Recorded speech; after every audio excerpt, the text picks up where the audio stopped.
Hi everyone, we're Group 13 working on Breakthrough 47, Novel Ways of Converting Waste into Cooking Fuel and Electricity focused on Kerala, India. I'm Kimia, and other members of my team include Bryan, Evan, and my fellow presenter Charu. Breakthrough 47 mainly deals with three SDGs: affordable and clean energy, good health and well-being, and finally gender equality. Let's talk about the issue at hand. Cooking is the most energy-intensive activity in low-income households. However, it's not done efficiently. While gas and electric stove technologies are available, low-income households usually opt for solid fuels, such as wood or coal, used in tandem with old, inefficient cook stoves. This is due to the high cost or lack of access to liquid petroleum gas, which is LPG, or steady electricity. Now, these old cooking methods affect indoor air quality much more than their cleaner counterparts, which results in heavy household air pollution. Air pollution from cooking can lead to a range of issues, from irritation of the eyes, nose, and throat to severe respiratory diseases such as pneumonia and even lung cancer. It's also important to note who is affected by these issues. Women and girls suffer the most from the aforementioned health issues because they're usually the ones expected to do the housekeeping and cooking within these communities.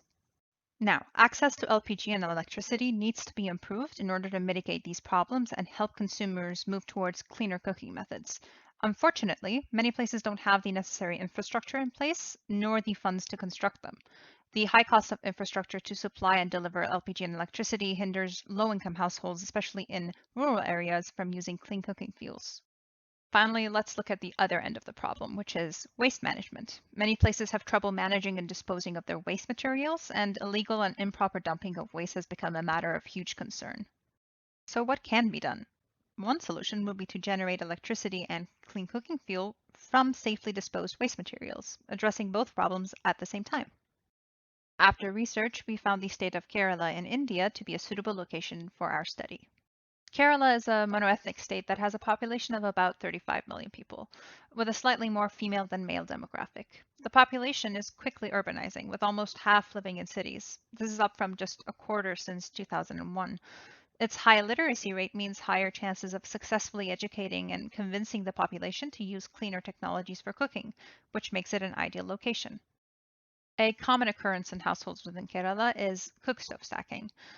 Stacking is where households actually own newer, more environmentally friendly models, but choose to use them alongside their older, inefficient stoves instead of fully replacing them.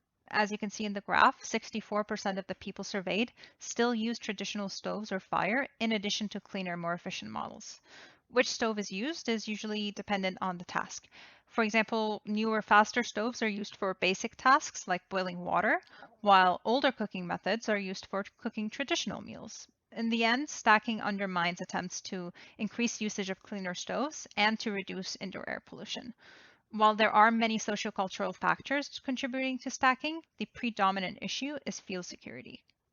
The state of Kerala produces 2.2 megatons of waste per year. Waste management is performed by two state-backed companies, Clean Kerala Company, which handles most urban waste, and Suchitva Keralam, which handles rural waste. While a waste management system is available in Kerala, there are a number of important issues that need to be addressed. Kerala produces more waste that can be handled by one single plant, and single block funding strategies are usually insufficient in addressing the waste management problem.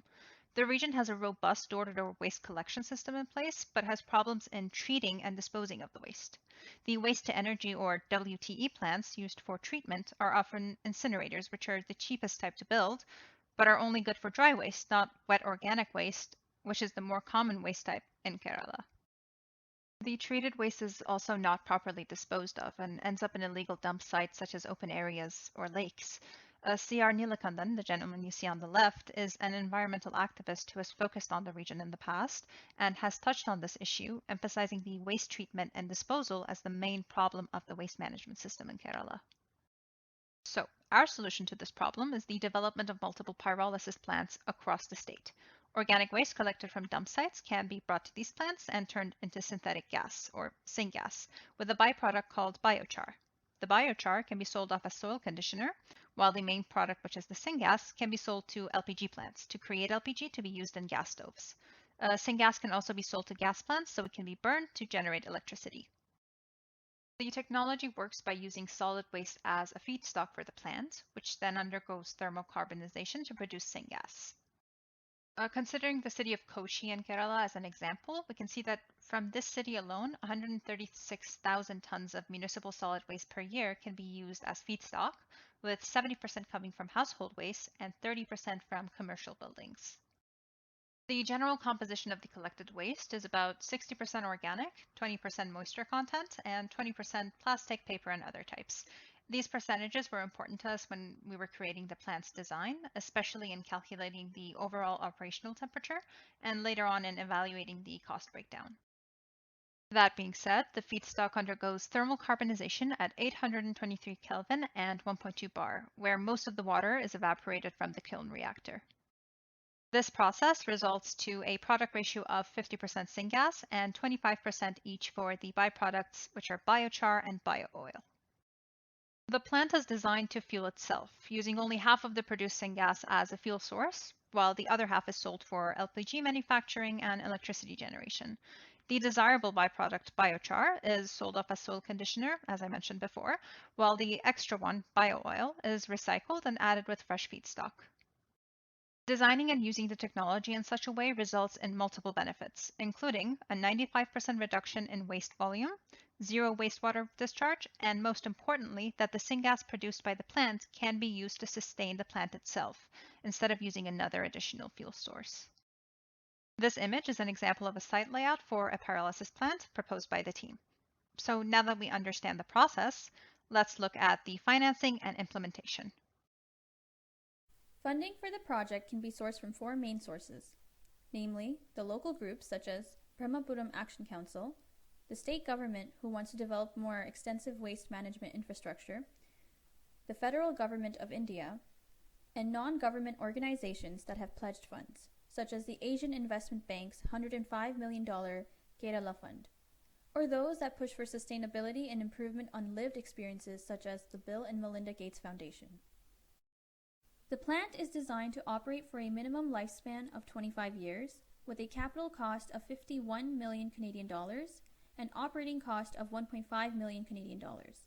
The expected payback period is 20 years, accounting for inflation, and an internal rate of return of 3%. As mentioned previously, no solution in Kerala can be achieved through one plant or one block of funding, so multiple plants are needed with a slow rollout to ensure functionality and operability of each plant. The first plant will be located in or around the city of Kochi. Now, why Kochi?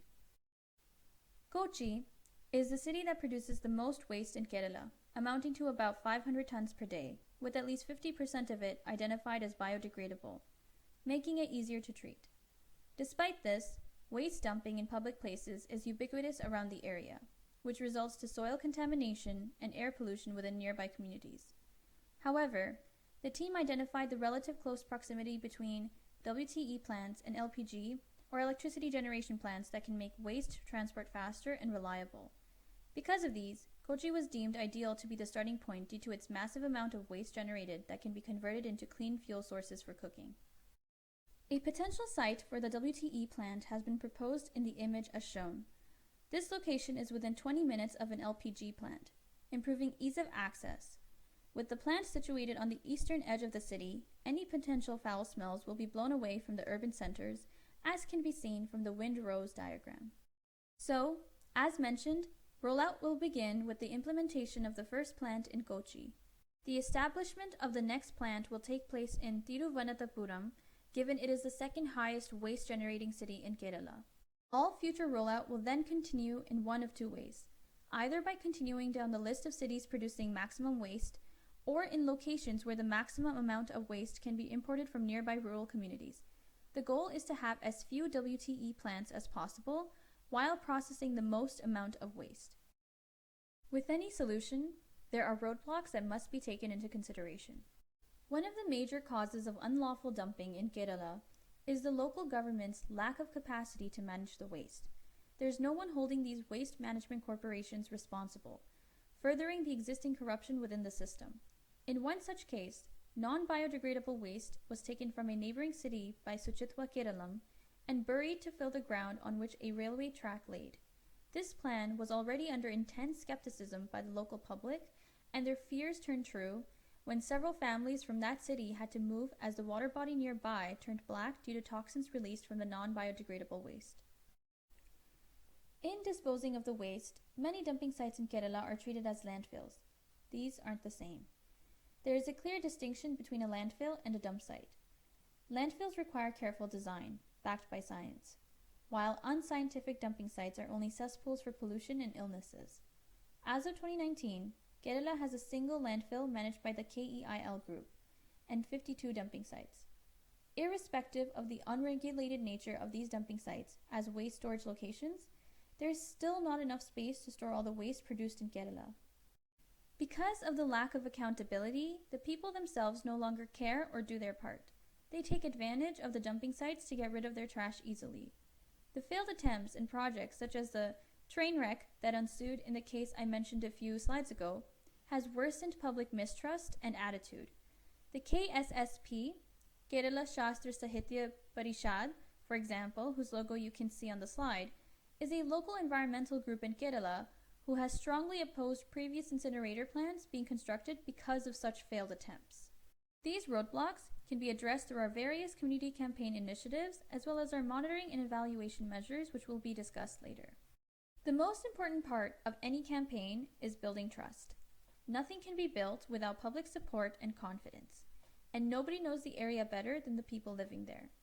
Meeting with local groups and environmental organizations can help bridge knowledge gaps, improve understanding of additional roadblocks, and aid in addressing issues that have gone unnoticed.